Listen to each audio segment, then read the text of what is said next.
Bomb സ്ക്വാഡിന്റെ ആദ്യ എപ്പിസോഡിലേക്ക് സ്വാഗതം. സൈബർ ലോകം ജനാധിപത്യത്തിന്റെ അഞ്ചാം തൂൺ തന്നെയാണ്. തമസ്കരിക്കപ്പെടുന്ന വാർത്തകൾ വെളിച്ചത്ത് കൊണ്ടുവന്ന് അവ മേൽക്കോയ്മ മാധ്യമങ്ങളെ പലപ്പോഴും തിരുത്തുന്നു. എന്നാൽ സമൂഹ മാധ്യമങ്ങളിൽ നേരും നുണയും തിരിച്ചറിയുക പലപ്പോഴും പ്രയാസമാണ്. കൃത്യമായ ലക്ഷ്യത്തോടെ തന്നെ ലോകവ്യാപകമായി നുണകൾ നിർമ്മിക്കുന്ന ഫാക്ടറികൾ പ്രവർത്തിക്കുന്നുണ്ട്. നേരിന്റെ മുഖം മൂടിയണിഞ്ഞ ഈ നുണ ബോംബുകളെ നിർവീര്യമാക്കുകയാണ് ബോംബ് സ്ക്വാഡ്.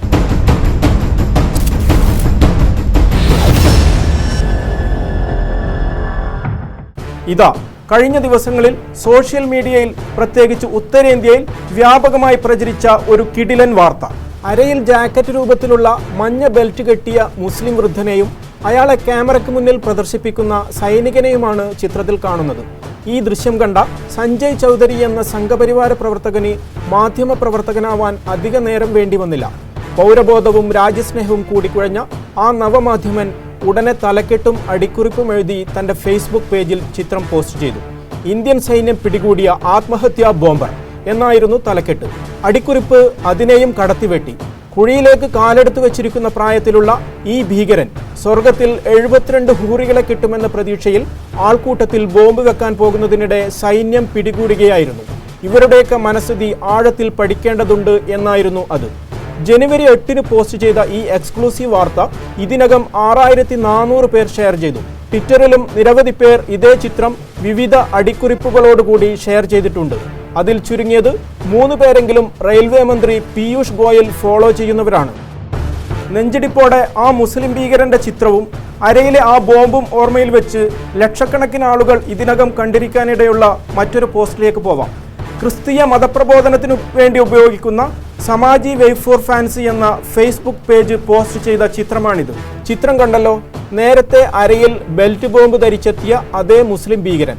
ഇനി ഈ പേജിൽ ഷെയർ ചെയ്ത ചിത്രത്തിന്റെ അടിക്കുറിപ്പ് കാണുക. ജാഗ്രത പാലിക്കുക, ഭീകരർ പുതിയ തന്ത്രം പ്രയോഗിക്കുന്നു. യാചകരുടെ രൂപത്തിൽ സ്ഫോടക വസ്തുക്കൾ ധരിച്ച് വരികയാണവർ. സ്കൂളുകൾ, മാർക്കറ്റുകൾ, മസ്ജിദുകൾ, ചർച്ചുകൾ എന്നിവയാണ് അവരുടെ ലക്ഷ്യം. ഒരേ ആൾ തന്നെ രണ്ടിടങ്ങളിൽ 2 വ്യത്യസ്ത രീതികളിൽ അവതരിപ്പിക്കപ്പെട്ടത് എങ്ങനെ? ഇന്ത്യൻ സൈന്യം പിടികൂടിയ ബെൽറ്റ് ബോംബർ തന്നെ യാചക വേഷത്തിൽ മറ്റൊരു സ്ഥലത്ത് ഫോട്ടോക്ക് പോസ്റ്റ് ചെയ്തതെങ്ങനെ? ബോംബ് സ്ക്വാഡ് അത് തിരയാനിറങ്ങുന്നു. സാക്ഷാൽ ഗൂഗിളിൽ ഒരു റിവേഴ്സ് സെർച്ച്.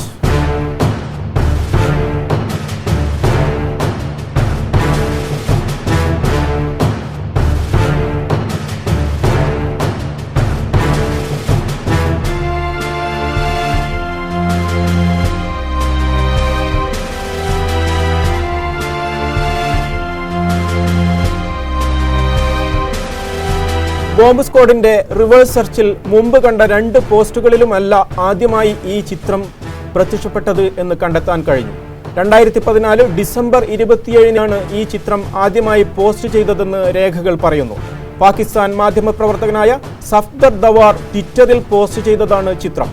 തുർക്കും അതിർത്തിയിൽ ഹഷീഷ് ജാക്കറ്റുമായി പിടിയിലായ ആൾ എന്നാണ് അടിക്കുറിപ്പ്. പാകിസ്ഥാനിൽ നിന്ന് അഫ്ഗാനിസ്ഥാനിലേക്ക് പ്രവേശിക്കുന്ന കവാടമാണ് തുർക്കും ബോർഡർ.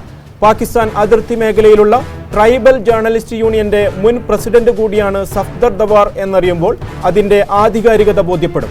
പാകിസ്ഥാനിലെ ഒരു പ്രധാന ഓൺലൈൻ മീഡിയയായ സിയാസത്ത് പിറ്റേ ദിവസം, അതായത് 2014 ഡിസംബർ 28 ഇതേ അടിക്കുറിപ്പോടെ ഈ ചിത്രം പോസ്റ്റ് ചെയ്തതായും കാണുന്നു.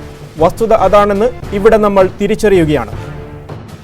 പാകിസ്ഥാൻ അഫ്ഗാനിസ്ഥാൻ അതിർത്തിയിൽ മയക്കുമരുന്നുമായി പിടികൂടിയയാളെ ഇന്ത്യൻ സൈന്യം പിടികൂടിയ ബെൽറ്റ് ബോംബ് ഭീകരനാക്കിയ സംഘപരിവാര നവമാധ്യമ പ്രതിഭയും ചർച്ചും സ്കൂളും തകർക്കാൻ യാചകവേഷത്തിൽ ബോംബ് ധരിച്ചെത്തുന്ന ആളാക്കിയ ക്രിസ്ത്യൻ മതപ്രബോധന ഫേസ്ബുക്ക് പേജും പ്രത്യേക വിഭാഗത്തെ ലക്ഷ്യമിട്ട് ഏതാണ്ട് ഒരേ രീതിയിൽ നുണ പ്രചരിപ്പിക്കുന്നത് കണ്ടല്ലോ.